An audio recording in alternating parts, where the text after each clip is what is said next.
नमस्ते, हरियाणा तक देख रहे हैं आप और मैं हूं आपके साथ राहुल यादव।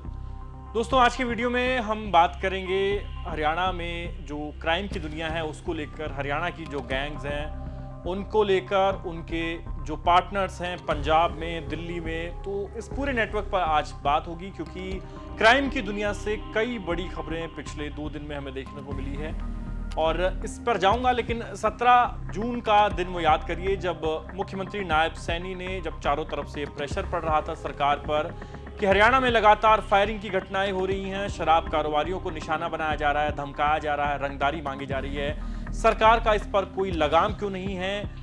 यहां तक कि डर इतना बैठ गया था शराब कारोबारियों के मन में कि ठेकों की बोलियां नहीं लगी। 3000 करोड़ का रेवेन्यू जो है वो अभी तक अटका हुआ है। जो रेवेन्यू टारगेट था वो 14,000 करोड़ का था, लेकिन पूरा नहीं हो पाया। केवल 11,000 करोड़ के जो शराब ठेके हैं उन्हीं की बोली लग पाई थी। तो सरकार पर प्रेशर जो है वो चारों तरफ से बन रहा था। उसके बाद सीएम नायब सैनी 17 जून को कहा कि हमने अपनी पुलिस को कहा है कि सख्ती से निपटिए और कोई भी जो संगठित अपराध में जिसका हिस्सा है, जो इसमें संलिप्त है, उसको बख्शा नहीं जाएगा। एसटीएफ के साथ सीएम ने मीटिंग करी। एसटीएफ की जो मैन पावर है उसको बढ़ाने की भी बात कही गई कि अगर आपको और ज्यादा मैन पावर की जरूरत है तो हम आपको और पुलिस वाले देंगे, लेकिन प्रदेश से गैंगस्टरों का सफाया करिए। उसके बाद हरियाणा पुलिस हरकत में आती है। डीजीपी शत्रुजीत कपूर के नेतृत्व में तमाम जो जिले हैं वहां पर लिस्ट बनाई गई। टॉप गैंगस्टर्स कौन हैं, कौन आज के दिन ज्यादा सक्रिय है और शराब कारोबारियों को कौन धमका रहा है। और इसके बाद सिलसिला शुरू होता है एक के बाद एक हुए एनकाउंटर्स का। सबसे पहले बात करेंगे रोमिल वोरा की, जिसकी उम्र महज 21 साल थी और दिल्ली फरीदाबाद बॉर्डर पर सुबह 5 बजे उसका एनकाउंटर कर दिया गया। और आपको बता दें कि 24 जून यानी सीएम ने 17 को बयान दिया और 24 जून को हरियाणा पुलिस ने रोमिल वोरा का पहला एनकाउंटर सीएम के बयान के बाद जो हुआ वो रोमिल वोरा का था। रोमिल वोरा यमुनानगर का रहने वाला, जहां पर उसका जो पूरा बचपन बीता, उसकी स्कूलिंग वहीं से हुई। और वहां पर काला राणा और नोनी राणा, ये दोनों भाई है, राणा ब्रदर्स, इनकी गैंग है। और ये गैंग जो है वो पार्टनरशिप में काम करती है लॉरेंस बिश्नोई के नेटवर्क के साथ। तो काला राणा और नोनी राणा की गैंग में शामिल हो गया जो रोमिल वोरा है। और वो पिछले 8 महीने में 4 मर्डर कर चुका था। पहला जो मर्डर था वो उसका तिहरा हत्याकांड था, जहां उसने जिम के बाहर एक साथ 3 लोगों को गोलियां मारी थी। उसके बाद उसने मर्डर कराया शांतनु, जो शराब कारोबारी है शाहबाद में, उसका। इसके बाद वो आइलेट्स एक सेंटर है वहां पर, आइलेट्स का यमुनानगर में, उस पर फायरिंग की, उसमें भी रोमिल वोरा का नाम आया। यानी एक तरीके से जो काला राणा और नोनी राणा का गैंग है उसके लिए यमुनानगर और उसके आसपास के इलाके में जो सबसे वैल्यूएबल एसेट, सबसे काम का जो शूटर था, सबसे बड़ा शार्प शूटर जो था वो रोमिल वोरा बन चुका था।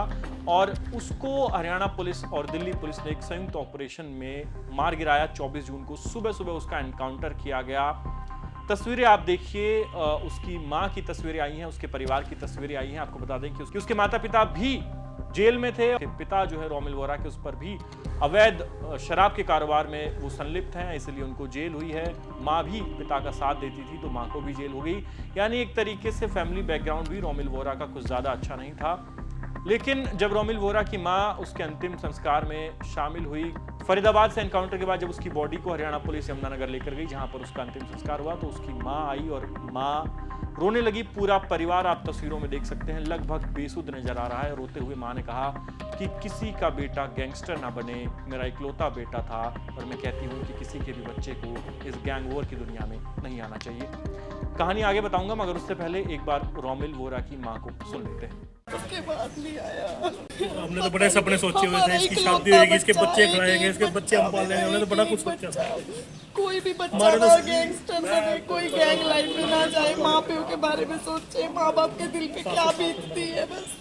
तो रोमिल वोरा की माँ को आपने सुना, किस कदर इकलौते बेटे के इस दुनिया से चले जाने के बाद माँ दुखी है, लेकिन साथ ये भी कह रही है कि किसी के भी बच्चे को गैंगस्टर्स की दुनिया में नहीं आना चाहिए, यानी बदमाशी नहीं करनी चाहिए।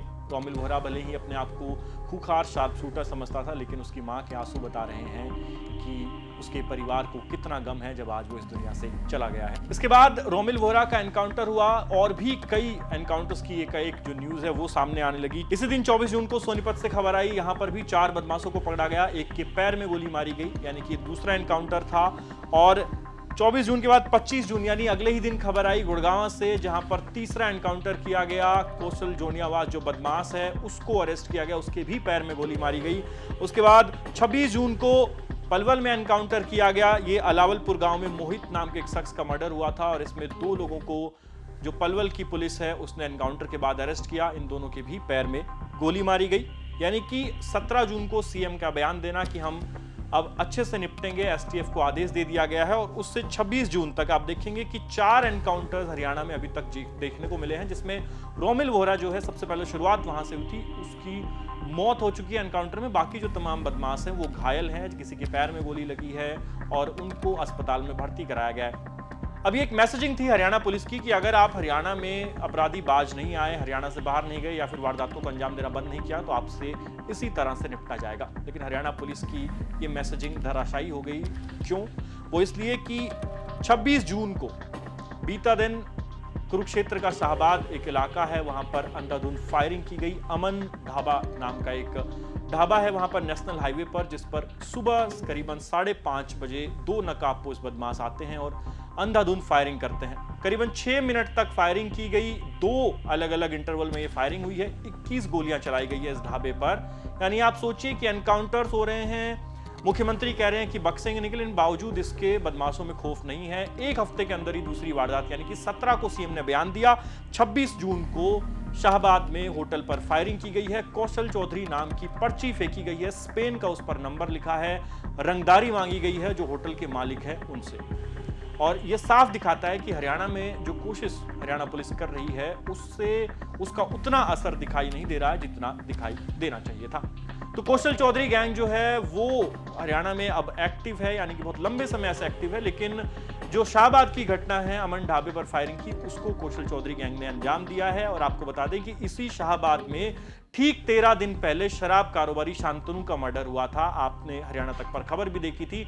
हालांकि वो मर्डर जो है वो लॉरेंस बिश्नोई गैंग ने कराया था, यानी काला राणा और नोनी राणा गैंग ने कराया था। उसका कौशल चौधरी गैंग से कोई संबंध नहीं है, लेकिन वो भी इसी शाहबाद में हुआ था। और उसके बाद रोमिल वोहरा का एनकाउंटर हुआ, लेकिन इससे जो बदमाश है उनके हौसलों पर कोई असर नहीं पड़ा। उनके हौसले जो है वो आज भी मजबूत है। और ये जो अमन ढाबे पर फायरिंग हुई है, ये घटना दिखाती है कि आप एनकाउंटर कर रहे हैं, लेकिन आपकी जो पुलिस का डर होना चाहिए वो अभी भी बदमाशों में नहीं, उनके जहन में नहीं बैठ पाया है। यानी वो अभी भी बेखौफ होकर वारदातों को अंजाम दे रहे हैं और फिर आसानी से फरार भी हो जाते हैं। करीबन 7 टीमें लगाई गई है अमन ढाबे पर फायरिंग के बाद इन बदमाशों को पकड़ने के लिए, लेकिन अभी तक कोई भी सुराग इनका नहीं लगा है। पुलिस को तो ये भी नहीं पता कि आए कहां से थे और भाग कहां गए, क्योंकि सुबह की घटना थी। पुलिस ने वहां पर आने में काफी देर लगा दी, लेकिन होटल मालिक अब डरे हुए हैं। हरियाणा में व्यापारी जो हैं वो डरे हुए हैं कि हम बिजनेस कैसे करेंगे।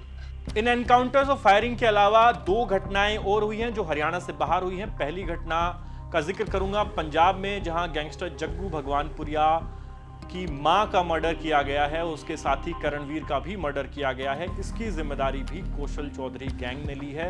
दविंदर बंबिहा और कौशल चौधरी गैंग ये एक अलग सिंडिकेट है। जग्गू भगवानपुरिया और लॉरेंस बिश्नोई ये अलग सिंडिकेट है। इनकी आपस की राइवलरी है। और जो बड़ी खबर पंजाब से सामने आई, वहां पर कहा यह जा रहा है कि जो करणवीर था, जग्गू भगवानपुरिया की मां के साथ एक तरीके से बॉडीगार्ड के तौर पर रहता था, उसको मारने की प्लानिंग थी। लेकिन इस हमले में जग्गू भगवानपुरिया की जो मदर हैं उनको भी गोली लगी। 6 गोली जग्गू भगवानपुरिया की मां को लगी है, 4 गोली करणवीर को लगी है और दोनों की मौत हो चुकी है। और इसके बाद से पंजाब में पुलिस हाई अलर्ट पर है, क्योंकि जग्गू भगवानपुरिया पंजाब का सबसे नामी ग्रामी गैंगस्टर है। उसकी मां की अगर हत्या हुई है तो अंदेशा यह लगाया जा रहा है कि अब गैंगवॉर जो है वो छिड़ सकती है पंजाब में। और जिस तरह कौशल चौधरी गैंग ने जिम्मेदारी ली है, तो अब सीधा सीधा जग्गू भगवानपुरिया की मां और उसके साथी करणवीर की मर्डर के तार हरियाणा से भी जुड़ गए हैं। आपको बता दें कि कौशल चौधरी जो है वो फिलहाल जेल में है। उसे थाईलैंड से गिरफ्तार करके लाई थी गुड़गांव पुलिस, लेकिन इसके बाद से उसका गैंग जो है वो खत्म नहीं हो पाया। दविंदर बंबिहा गैंग से हाथ मिलाया, लॉरेंस बिश्नोई के एंटी हैं और अब मिलकर अंजाम दिया है जग्गू भगवानपुरिया की मां और उसके साथी करणवीर का मर्डर कर दिया गया है। पंजाब की ये घटना मैंने आपको बताई। अब दूसरी घटना जो हरियाणा से बाहर बड़ी हुई वो हुई मंजीत महाल का जो भतीजा है दीपक सांगवान, उसका मर्डर किया गया है। दोस्तों, दीपक सांगवान को आज सुबह जब वो मॉर्निंग वॉक पर निकले तो गोली मारी गई। उनकी बेटी उनके साथ थी, छोटी बच्ची, वो भी घायल हुई है। लेकिन दीपक सांगवान मौके पर ही उनकी मौत हो गई। और दीपक सांगवान को जो गोलियां मारी गई है उसकी जिम्मेदारी कपिल सांगवान उर्फ नंदू गैंग ने ली है। कपिल सांगवान वही बदमाश है जिसने आईएनएलडी के प्रदेश अध्यक्ष नफे सिंह राठी को मरवाया था, उसमें भी इसका नाम आया था। और आपको बता दें कि मंजीत महाल और नंदू गैंग में पुरानी रंजिश है। साल 2015 से यह चली आ रही है। करीबन दर्जन भर लोगों का इन दोनों गैंग्स की आपसी रंजिश में अभी तक मर्डर किया जा चुका है। और अब ताजा तरीन घटना यह सामने आई है कि बवाना एरिया में जो मंजीत महाल बदमाश है वो जेल में बंद है। उसके भतीजे दीपक सांगवान का मर्डर किया गया है, जिसकी उम्र करीब 30 साल है। और पुलिस के सोर्सेज यही कह रहे हैं कि ये भी गैंग राइवलरी है, आपसी रंजिश का ये नतीजा है। और कपिल सांगवान जिसने मर्डर कराया, नंदू बाबा गैंग जिसने जिम्मेदारी ली है, ये इसको बताया जाता है कि ये विदेश भाग गया था पैरोल पर बाहर आने के बाद में, उसके बाद से पकड़ा नहीं गया है। और इसके लंदन के अलावा और भी कई जगहों पर होने के इनपुट मिलते हैं, लेकिन अभी तक सुरक्षा एजेंसियों के हाथ खाली है। किसी को ये पुख्ता तौर पर नहीं पता है कि कपिल सांगवान कहां पर छिपा हुआ है। तो ये बड़ी इंसिडेंट्स क्राइम की दुनिया से सामने आई हैं, जिनका हरियाणा से सीधा सीधा ताल्लुक है। और अब देखना होगा कि हरियाणा, पंजाब और दिल्ली में जो ये अंदेशा जताया जा रहा है गैंग वॉर का, और ये जो छुटपुट घटनाएं सामने आ रही हैं, इनमें पुलिस जो है वो एनकाउंटर तक कर रही है, लेकिन बावजूद इसके हरियाणा में फायरिंग के इंसिडेंट रुकने का नाम नहीं ले रहे। इससे हरियाणा पुलिस और हरियाणा की भाजपा सरकार कैसे निपटेगी? क्राइम की दुनिया की इस खबर में आज के लिए इतना ही। आप देखते रहिए हरियाणा तक, और प्रदेश की तमाम खबरें हम आप तक पहुंचाते रहेंगे। आपका बहुत बहुत धन्यवाद।